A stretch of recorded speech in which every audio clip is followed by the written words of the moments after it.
Habari yako mtazamaji wangu wa kipindi chetu cha siasa ya ulimwengu. Karibu tena katika siku nyingine na wakati mwingine wa mwendelezo wa kipindi chetu, kipindi ambacho kinakujia kwa udhamini wa Mnukwa Global Visa Consultant. Hapo sio tu washauri wako, lakini vile vile ni wasaidizi wako ikiwa katika siku za usoni unakusudia kuelekea katika nchi za ughaibuni, nchi kama za Canada, Uingereza, nchi za Umoja wa Ulaya pamoja na Australia. Unaweza kuwasiliana nao kupitia namba zilizoko chini tangazo kwa msaada, ushauri pamoja na mwongozo.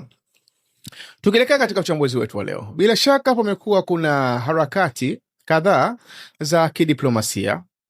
zikihusianisha sehemu ya matokeo ya mvutano au joto lililopo la kisiasa baina ya nchi ya Marekani na nchi ya Iran. Katika siku ya Ijumaa tulishuhudia safari ya waziri wa mambo ya nje wa nchi ya Iran, Abbas Araghchi, alipoelekea katika nchi ya Uturuki kwenda kuonana na waziri wa mambo ya nje vile vile wa nchi ya Uturuki na mshauri mkuu wa masuala ya kiintelijensia wa nchi hiyo, Hakan Fidan. Katika kikao husika, katika yale ambayo tuliyaona, kwanza ilikuwa ni msimamo wa nchi ya Iran ambao umeendelea kukaririwa na viongozi wake kwamba hawako au wako tayari kuingia katika mjadala wa mazungumzo na makubaliano na nchi ya Marekani, lakini sio katika mazingira ya kuwekewa pressure katika mipaka yake. Lakini vile vile katika kile ambacho kilikuwa kimewasilishwa na waziri wa mambo ya nje wa nchi ya Uturuki, Hakan Fidan, ilikuwa ni kuitumu moja kwa moja nchi ya Israel kwamba ndio imekuwa ikihusika kwenye kuishawishi nchi ya Marekani ikusudie kufanya operation ndani ya nchi ya Iran, jambo ambalo bila shaka linaweza likapelekea eneo zima kuingia katika mgogoro mkubwa, na hivyo nasaha zake ilikuwa ni kwa nchi ya Marekani kuendelea kulitazama jambo hili kwa umakini mkubwa, kwa kuzingatia matokeo yanayoweza kujitokeza huenda yakawa ni matokeo makubwa. Kauli ya namna hii maana yake ni kauli ambayo vile vile inaakisi sehemu ya mvutano au ya mgogoro ulioko baina ya nchi ya Uturuki na nchi ya Israel. Lakini katika siku ya leo tumeshuhudia pia movement nyingine ya waziri mkuu au waziri wa mambo ya nje wa nchi ya Qatar, Mohammed Abdulrahman Thani, kuelekea kwake katika nchi ya Iran, katika mji wa Tehran. Maanake kuelekea kwa katika nchi ya Irani ni kuashiria wazi kwamba mvutano baina ya nchi ya Irani na nchi ya Marekani umetoa fursa za mazungumzo ya kidiplomasia ambayo inawezekana yakawa ni mazungumzo ya tunasema ni closed door movement, ile mazungumzo ya nyuma ya pazia, au mazungumzo ambayo inawezekana tukawa na sisi pia tunaendelea shuhudia movement hizo. Kwa mfano kama hii ya Abdulrahman Thani, Mohammed Abdulrahman Thani ambaye ni waziri wa mambo ya nje wa nchi ya Qatar kuelekea katika nchi ya Iran. Maana ni movement ya diplomasia ambayo inaonekana wazi, ambayo bila shaka paka kufikia hapo maana yake nyuma ya pazia palikuwa kuna movement nyingi ambazo zimeendelea, aidha za kupigiana simu au kuonana au kukutanisha watu ambao wakati mwingine inawezekana wakawa ni wako wazi, au inawezekana wakati mwingine tukawa sisi hatuwezi kuwaona. Lakini kilichoko kikubwa ni kwamba kuna movement ya kidiplomasia ambazo zimekuwa zikiendelea na inaonekana kwamba zimechukua nafasi katika jitihada za kuendelea kuzima joto ambalo lilikuwa likiendelea baina ya nchi ya Marekani na nchi ya Iran. Lakini kupatikana kwa nafasi hii ya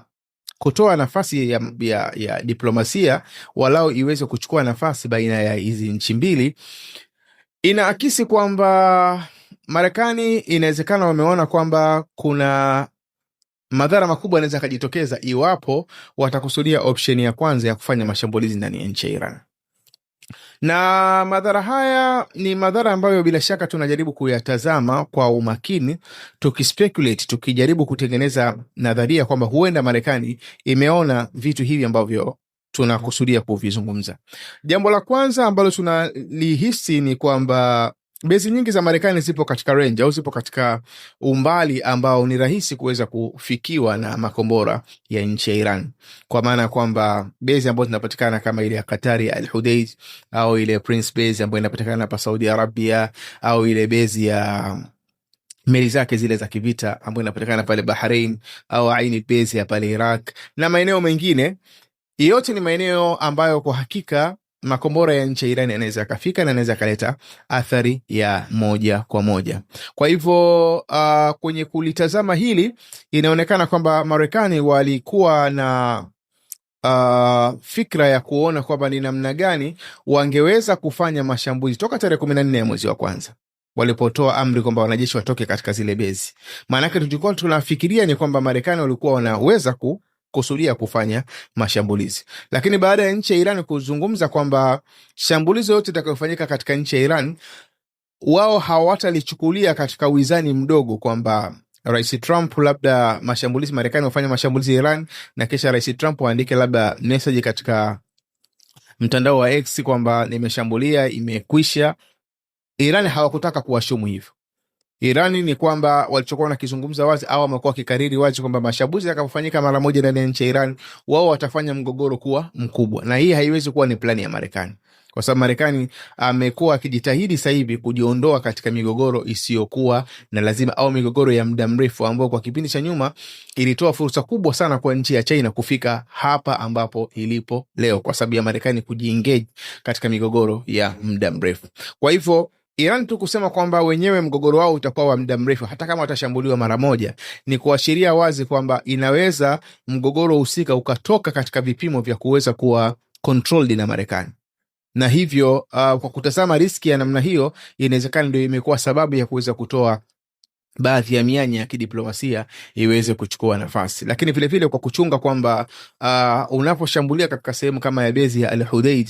ambayo ni brain, ndio ubongo wa zile bezi zote ambazo zinapatikana katika eneo la Arabian Peninsula, maana yake ni kuashiria wazi kabisa kwamba ufanisi inawezekana ukapungua kwa kiwango kikubwa, pamoja na kwamba hata zile bezi za sehemu nyingine zinaweza zikaoperate zenyewe, lakini kikubwa zaidi ni kwamba bezi ambayo inazingatiwa kama ndio command and control center ya eneo la Mashariki ya Kati, maana yake ni ile bezi ya Al-Hudaid ambayo ipo karibu zaidi na nchi ya Iran. Hilo ni jambo la kwanza. Lakini jambo la pili, ukitazama hata maeneo ambapo zile manuari za Marekani zinapatikana, maana yake hasa inapatikana katika eneo la Arabian Sea ambao ni chini kidogo ya sehemu ya Pakistan au karibia na maeneo ya India, na umbali wake ni kama kilomita 1000 mpaka 1300 kutokea Iran ilipo. Lakini makombora ya nchi ya Iran maana yake ni makombora ambayo ukichukua zile long range missiles, yale makombora ya masafa marefu, yanaweza yakafika pia katika maeneo hayo. Na pamoja na kwamba ni manuari au ni vifaa vya bahari ambavyo vina mifumo ya kujitegemea, maanake zile manuari za Marekani hazitegemei labda command and control center labda ile ya Al-Hudaid. Hapana, zenyewe zinakuwa na mifumo kamili ya kuweza kujisimamia na kuweza kutoa maelekezo katika zile ndege ambazo zinabebwa na zile meli husika. Lakini tatizo linakuwa ni sehemu moja, kwamba vita sasa hivi ni vita ya kiteknolojia, na ni vita ambayo hakuna mfumo mmoja wa ulinzi ambao unaweza ukatoa hakikisho la kutokuruhusu walau silaha moja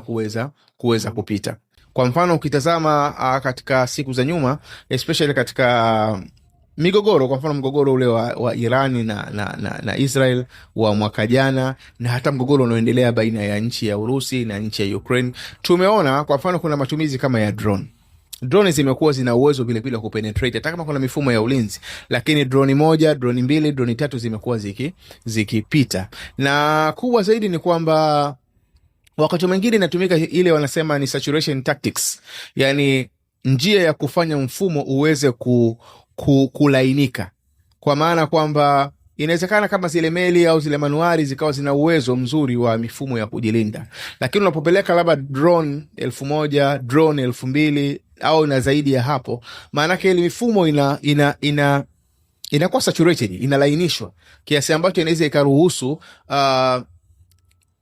silaha ziweze kupita na kuweza kuleta madhara. Lakini vile vile kuna matumizi kama ya zile silaha danganyifu, decoy wenyewe wanaita, kwamba inaweza zikatumwa silaha zaidi ya 5, 10, 20, 30 kadhaa zikawa za uongo, na inayokusudiwa ikawa labda ni moja au ni mbili. Mwisho wa siku ni kwamba mifumo inaweza ikadili zaidi na zile silaha ambazo ni za uongo actually, lakini ile inayokusudiwa ikaweza kupenetrate na kuweza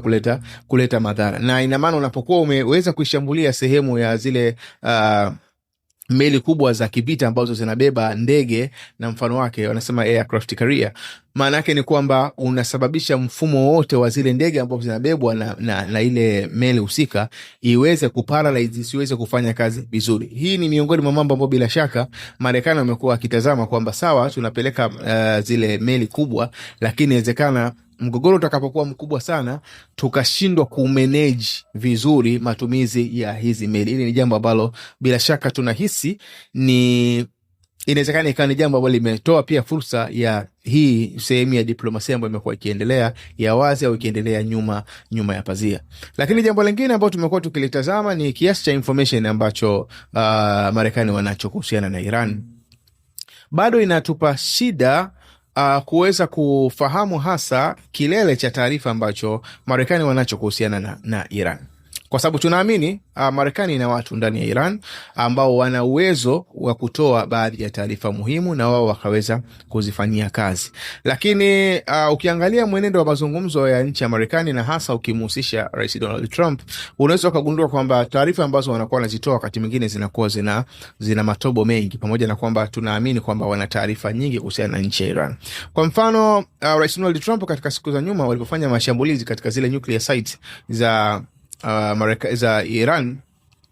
alikuwa akipenda kusisitiza, anasema kwamba tumefanya full obliteration. Maanake tumeweza kuangamiza, yani ule uwezo kabisa wa zile nuclear sites. Na hilo tulikuwa hatutaraji kama lingeweza kutoa fursa kwa sasa hivi tena Marekani kusema msirutubishe au msifanye silaha za nyuklia, ikiwa ile hatua ya mwanzo ni hatua ambayo ilikuwa successful, ilikuwa imefanikiwa kwa kiwango hicho, kwa sababu zile sehemu ambazo walikuwa wamezishambulia ndio sehemu ambazo ni potential zaidi, ambazo inasadikika zilikuwa zina uwezo wa kuelekea huko katika kutengeneza hata silaha za nyuklia. Kwa maana kama ingekuwa zimeangamizwa kabisa, maana yake isingekuwa tunafanya leo hii discussion ya kusema kwamba Iran inawezekana wanatengeneza silaha za nyuklia au wameelekea kutengeneza silaha za nyuklia au waache kurutubisha na mfano wa discussion za namna hiyo. Pamoja na kwamba maelezo hata yale ya Rais Donald Trump yalikuwa yanapingana na fakti nyingi au yanapingana na ushahidi mwingi katika upande wa ardhini, tunapotazama hata ile aina ya mashambulizi ambayo Marekani walikuwa wameyafanya, kwa sababu ndani ya miezi takriban 6 mpaka leo hii hakuna ushahidi wa moja kwa moja wa picha ambazo zimepigwa labda na zile tunasema synthetic aperture radar, zile radar ambazo huwa zinatumika kwenye kupima utofauti wa ardhi baada ya kufanyika mashambulizi kama yale yalikuwa yamefanywa na nchi ya Marekani. Maanake hakuna ushahidi mpaka leo hii wa satellite ya kuonyesha kwamba kutoka katika zile synthetic aperture radar za kuonyesha kwamba ni kweli matokeo yalikuwa yanazungumzwa na Marekani ndio matokeo yatakayokuwa yameweza kufikiwa kwa hakika. Lakini jambo lingine, mpaka leo hakuna evidence ya moja kwa moja au ushahidi wa moja kwa moja ya kuonyesha kwamba kuna baadhi ya matukio ambapo ukishambulia katika zile nuclear sites huwa lazima ajitokeze. Kwa mfano, mawimbi makali ambayo yanaweza kapelekea kukatika labda kwa umeme ambao wenyewe wanaita electromagnetic fracture. Mpaka leo hii hakuna ushahidi wa namna hiyo kwamba Marekani ilipofanya mashambulizi basi kuna mazingira namna hiyo yaliweza kujitokeza katika maeneo ya pembezoni ya maeneo husika. Hii ni kuonyesha kwamba huenda mashambulizi yaliyofanyika hayakuweza kuleta athari moja kwa moja chini kabisa katika sehemu iliyokusudiwa katika ile milima. Lakini jambo lingine ambalo tunajaribu kulitazama ambalo lingeweza kusadifu baadhi ya taarifa ambazo Rais Donald Trump anazungumza ni mara nyingi unaposhambulia katika zile nuclear sites, moja katika athari ya milipuko ni kutokea zile wanaita seismic waves ambayo inakuwa manake ni kama tetemeko, yani manake inasababisha madhara katika upande wa mpangilio wa miamba kiasi ambacho inaweza kapelekea tetemeko katika maeneo husika. Pamoja na kwamba Iran ni nchi ambayo actually inapatikana katika maeneo ambayo yana matetemeko, au ule ukanda ambao una matetemeko unaanzia katika maeneo kama ya Spain, unashuka unaelekea paka katika maeneo ya Asia ambao wanaita wenyewe wanaita Alpine Seismic Belt. Lakini katika siku husika, na mpaka leo hii hakuna ushahidi wa wazi wa kuonyesha kwamba kuna matetemeko ambayo yalijitokeza kama sehemu ya alama ya athari ambayo ilijitokeza katika upande wa ardhini katika zile chemba ambazo inaonekana zilikuwa zinafanya urutubishaji. Lakini jambo lingine ni kwamba aina ya mabomu ambayo yalitumika siku ile na Marekani, maana yake walitumia zile bunker buster, ambazo maana yake zinategemea zaidi kwanza umbile lake la mbele, kwamba lina uwezo wa kupenetrate katika sehemu au kupita katika sehemu ambazo zina miamba mikali, lakini vile vile inategemea zaidi uzito wake, kwa kuzingatia inakuwa na tani kama 13, kwa kiasi ambacho mmoja katika alama ya kufanikiwa kwake mara nyingi huwa inaweza ikaongeza uzito katika sehemu husika kiasi ambacho ikafanya system ya chini iweze kucollapse panapokuwa labda kuna sehemu ambazo ziko wazi kama za njia au mashimo, ikapelekea labda sehemu ile ya ardhi ikaweza kudidimia chini. Lakini toka mashambulizi yamefanyika hakuna ushahidi wa kuonyesha moja kwa moja kwamba eneo la juu ya ardhi ambayo mashambulizi yalifanyika lilididimia chini kiasi cha kuonyesha kwamba kule chini palipokuwa na zile holes au zile njia za kupita katika ule mifumo au katika ile yale maeneo ambayo walikuwa wanafanya urutubishaji, ni kweli yale maeneo yaliweza kucollapse kiasi ambacho mifumo yote ya chini iliweza kuparalyze. Kwa hiyo hata ukiangalia maelezo ambayo kanatoa Rais Donald Trump bado yamekuwa moja kwa moja hayasapotiwi na evidence nyingi au ushahidi mwingi wa kisayansi, pamoja na kwamba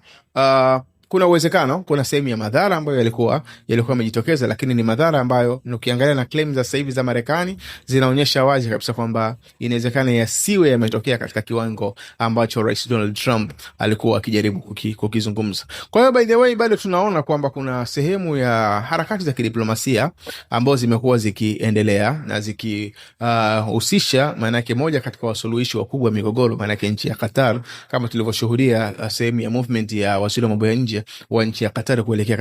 katika mji wa Tehran. Pamoja na kwamba kama tulivyozungumza, nafasi hii ya diplomasia kuchukua nafasi, maana yake inawezekana kwamba inatokana na msukumo wa nchi nyingi duniani kuona kwamba tunapoelekea, maana yake mgogoro utakuwa ni mkubwa na inawezekana shida ikawa kubwa ambayo kuimeneji ikawa ni ngumu. Kwa hiyo ni bora diplomasia iweze kuchukua nafasi, na hilo maana yake tunaona kwamba linawezekana likawa linasukumwa, ukiachilia mbali misukumo ya nchi nyingine, na hizi sehemu za athari ambazo Marekani inaonekana wanazitazama zinaweza zikajitokeza iwapo mgogoro utashindwa kuwa managed vizuri, utashindwa kuwa kontroliwa vizuri. Mfano, sehemu za aseti zake katika eneo la Mashariki ya Kati kama zile bezi zake kuweza kushambuliwa, lakini vile vile hata hizo manuali ambazo amezisogeza au zile meli ambazo amezisogeza inawezekana pia zikaingia katika range ya kupata madhara, kiasi ambacho inaweza kapelekea, kwa sababu zile zinafanya kazi vizuri mgogoro unapokuwa wanaweza wenyewe Marekani kumanage, lakini inapokuwa kwamba mgogoro hauwezi kuwa managed vizuri, maana yake bila shaka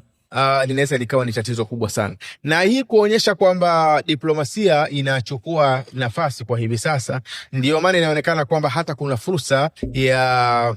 baadhi ya harakati kuendelea. Kwa mfano katika nchi ya Iran wanakusudia kesho jeshi lake la maji kuweza kufanya baadhi ya practice katika eneo la Hormuz. Hii ni kuonyesha kwamba licha ya kwamba labda Iran wana namna yao ya kujiamini, lakini vile vile ni kuonyesha kwamba mgogoro ndani bila shaka utakuwa umetoa fursa za baadhi ya mazungumzo ya kidiplomasia, pamoja na kwamba bado tuna muda wa kuendelea kulitazama jambo hili kwa hakika, ili kuweza kuona kwamba huenda katika muda ujao tunaweza tukapata taswira iliyokuwa bora zaidi hii ambayo tumekuletea. Jina langu naitwa Maulid Ali Mnukwa, ni kuomba uendelee kufuatilia vipindi vyetu, na ni kuombe usahau subscribe, kulike, kushare pamoja na comment. Uwe na muda mwema.